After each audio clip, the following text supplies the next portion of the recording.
Before the first raindrop ever touched the ground, before the storm clouds gathered, before the world shook beneath the judgment of God, there was a man with calloused hands, a quiet heart, and a faith loud enough to be heard in the halls of heaven.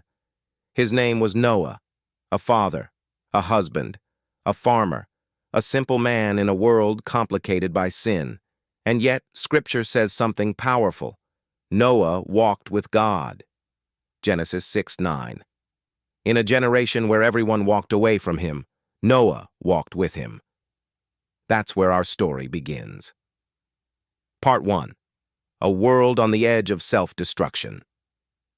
The earth wasn't just corrupt, it was collapsing. Violence filled every corner. People lived for themselves. God was no longer feared. Morality was mocked. Evil wasn't hidden, it was celebrated. Humanity reached a point where every thought, every intention, every desire was polluted. So wicked, so dark, so broken, that God said, "My spirit will not always strive with man." It wasn't anger. It wasn't revenge. It was heartbreak. The world God loved no longer wanted him. Yet in the middle of global darkness, God's eyes searched for one heart still listening. He found Noah. Part 2. The Impossible Assignment. God speaks one sentence that would change history forever. Build an ark.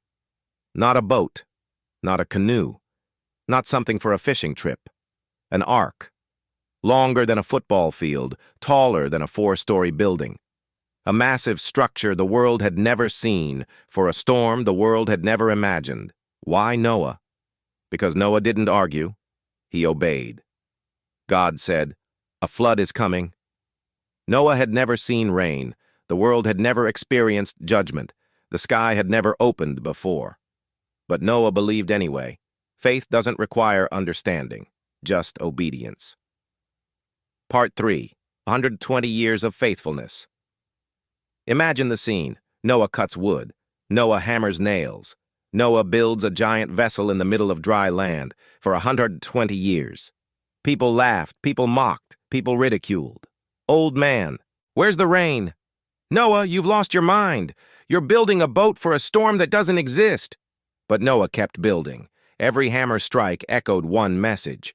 God said it. I believe it. The world saw a boat. Noah saw salvation. Part 4. The animals come. Then something impossible happens. Before the first drop of rain, before the sky darkened, the animals came. Not running, not chasing, not hunting, but walking, 2 by 2, guided by the hand of God. Lions with lambs, wolves beside deer, birds filling the skies, cattle, insects, reptiles, every species God created. The world laughed harder. Look at Noah's circus! But Noah saw what they couldn't. Creation was obeying the Creator. Even the animals believed more than humans. Part 5.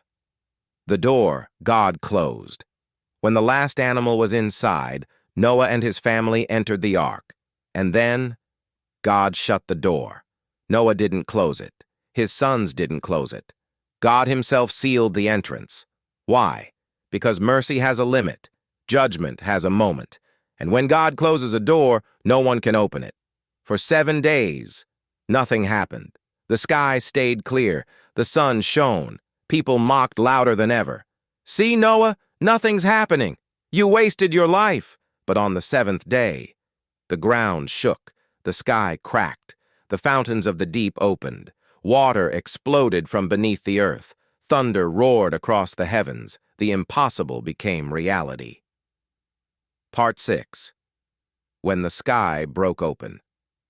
Rain like the world had never known fell without mercy. Water surged over cities, farms, markets, homes. People ran to the ark. They pounded on the door. They screamed Noah's name. But the door God shut stayed shut. The same people who mocked Noah now begged Noah. But it was too late. The ark rose. The earth sank, and judgment fell. The flood erased everything except the 8 who trusted God. Part 7. 40 days and 40 nights. Inside the ark, Noah listened to the roar of judgment outside. Rain hammering the roof, waves shaking the floor, animals crying out, darkness surrounding them. But Noah wasn't afraid. Because obedience builds refuge. God didn't remove the storm. He protected Noah through the storm. The ark floated while the world beneath it drowned. Part 8. The Raven, the Dove, and the Wait. When the rain finally stopped, the world was silent. No voices, no laughter, no cities, just water covering the earth. Noah waited, and waited, and waited. Faith isn't just obedience. Faith is patience. Noah released a raven. It never returned. He released a dove. It found no place to rest. 7 days later, another dove returned with a leaf. Life was coming back. 7 more days. The dove didn't return. Hope took flight. Part 9. A New World, a New Start. Noah stepped out of the ark onto a world washed clean. No pollution, no corruption, no violence. The first thing Noah did, he built an altar. Not a house, not a farm, not a monument, an altar. Because survival isn't the victory. Worship is. God made a covenant, the first of its kind. Never again will I destroy the earth with a flood. And God set a rainbow in the sky as his signature, a promise, a reminder, a declaration. My mercy is greater than my judgment. Part 10. What Noah teaches us today. Noah's story is more than a children's tale. It is a warning, a prophecy, a call to faith. Noah shows us, you can stand for God even if the world stands against you. Obedience is the safest place on earth. God warns before he judges faith, prepares even when others mock. When you walk with God, you survive every storm. Salvation requires entering the ark, not just hearing about it. And just like in Noah's time, Jesus is our ark today. The world is in moral collapse. Voices mock faith. People reject God's warnings.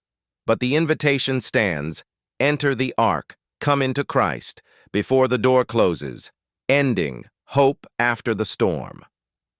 Noah survived not because he was perfect, but because he was willing to listen, willing to obey, willing to build something that made no sense until it made salvation. And when the storm passed, Noah didn't walk out the same man. He walked out a testimony. The same God who remembered Noah remembers you. No storm lasts forever. No darkness is permanent. No judgment is final for those who enter the ark. Your rainbow is coming. Your new beginning is coming. Just keep walking with God like Noah did.